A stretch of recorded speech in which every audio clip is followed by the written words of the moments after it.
কথায় আছে মানুষ মরার আগে শেষ একটা ছাড় দেয়।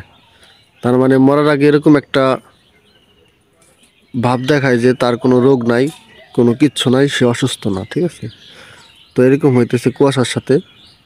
তো আবহাওয়া পুরাই চেঞ্জ, তার মাঝখানে হঠাৎ করে এত কুয়াশা। ঠান্ডা কিন্তু বেশি নাই, শুধু কুয়াশায়। ঠিক আছে, দেখেন চারিদিকে একদম পুরো সাদা। তো ইদানিং এর ভিতরে এটাই সর্বোচ্চ কুয়াশা, ঠান্ডা ছাড়া। মানে ঠান্ডা ছাড়া কুয়াশা, ঠান্ডা কিন্তু একদম নাই। তো এখন হালকা দেখা যাইতেছে কাজবাজ করতেছে ওরা, হালকা জামা কাপড় পরেই। একদম পুরো কুয়াশায় সাদা হয়ে গেছে চারদিক। আর এটা হলো ঠান্ডা ছাড়া কুয়াশা। মানে এর আগে পড়ছে হলো শীত আর কুয়াশা একসাথে, এখন পড়তেছে মনে করেন যে শুধু কুয়াশা, একদম পুরো সাদা।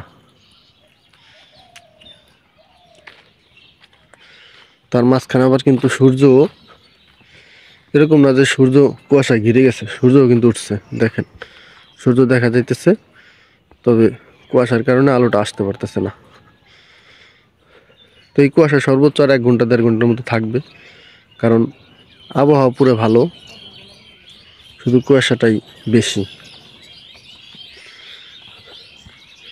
আর আকাশে মেঘও নাই তেমন, মানে 1-1.5 ঘন্টার মধ্যে কুয়াশা সব ক্লিয়ার হয়ে যাবে, কোনো কুয়াশা থাকবে না। তো আজকের আবহাওয়ার সাথে আর ওই যে সেই মানুষের সাথে মানে মিলে গেল কথাটা, যে মানুষ মৃত্যুবরণ করার আগে যে একটা ছাড় দেয়, মানে প্রথম অসুস্থ থাকে, তারপরে আপনার হচ্ছে সুস্থ হয়, তারপর আবার অসুস্থ হয়, তারপরে শেষ একটা ছাড় দেয় যে একদম সুস্থ, কোনো সমস্যা নয়। ঠিক আছে, ওরকম একটা আবহাওয়া।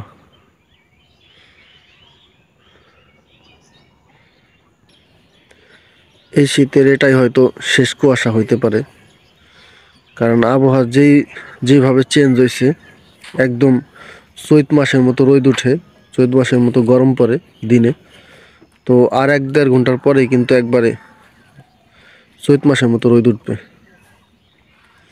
আর সকালবেলা এই ধরনের আবহাওয়া, একদিক দিয়ে ভালোই। আসলে গরমের দিনে ঘুমানোটাই যন্ত্রণা, সমস্যা। রাত্রে শীত পড়ুক, দিনে গরম পড়ুক, এটাই ভালো।